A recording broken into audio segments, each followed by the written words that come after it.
منبر کی قسم ہے، حسین کی آخری سجدے کی قسم ہے۔ روایت میں یہی جملے ملتے ہیں، کربلا سے لے کر شام تک جتنے تازیان شمر کمینے نے سجاد کی پشت میں مارے، کتنے تماچے سکینہ کو مارے، ماتم کرتے ہیں مذہب میں ماتم جائز ہے۔ جناب زہرا پرسہ لینے آئی ہے، سجدہ ان کے دو قرون کا، تیرے یہ گریہ جناب زہرا کے مقدمے میں شامل ہوگا۔ تاریخ کا مطالعہ کر علماء کے سر پہ قرآن رکھ کے پوچھ، جب سید شام سے رہا ہو کر کے آیا ہے نا، سید سجاد نے پھپھیوں کو نانے کے روزے میں بٹھا کے ایک دن مدینے میں رہا ہے، پھر مدینے میں نہیں رہا، مدینے کے باہر ایک ویرانے میں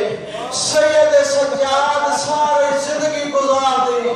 باقر ہر روز رو کے کہتا بابا گھر چلے نا، سجاد رو کے کہتا باقر میں کیسے کھاتے ہو، جب میں گھر میں داخل ہوتا ہوں مجھے بابے کی خالی مسجد نظر آتی ہے،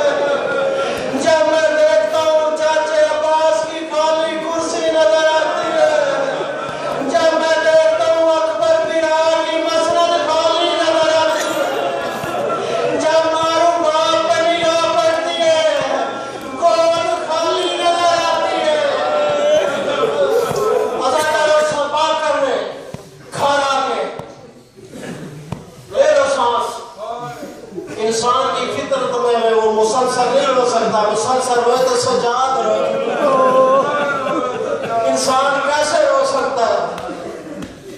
باقر جناب باقر نے گھر آ کے دادی زینب سے مشورہ کر کے ساری مسجد نے لپیٹ لی، عزادہ رو ایک حجرے میں بند کر کے جناب باقر پھر بابے کے پاس گئے، رو کے کہتے ہیں بابا اب میں نے ساری نشانی ایک کمرے میں بند کر دی ہے، بابا اب تمہیں کوئی نشانی نظر نہیں آئے گی۔ عزادہ رو اللہ جانے کیسے برداشت کرو گے یہ جملہ، اگر سمجھ میں آ گیا کفن میں بھی رو گے۔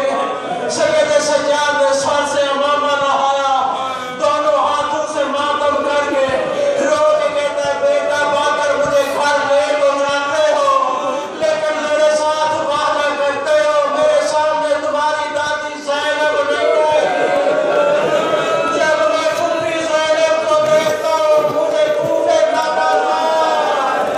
مجھے بدمعاشوں کی بھیڑ، آدم ناظر میرے روزے میں ماتم جائز ہے، آدمی روزے کو کب روزہ رسول کا جنازہ ہے۔ ابن ملزم نے سید سجاد سے کہا مولا آپ تو نیند میں بھی روتے ہیں، مولا آپ نے درد کو اتنا جگر میں بسا لیا ہے،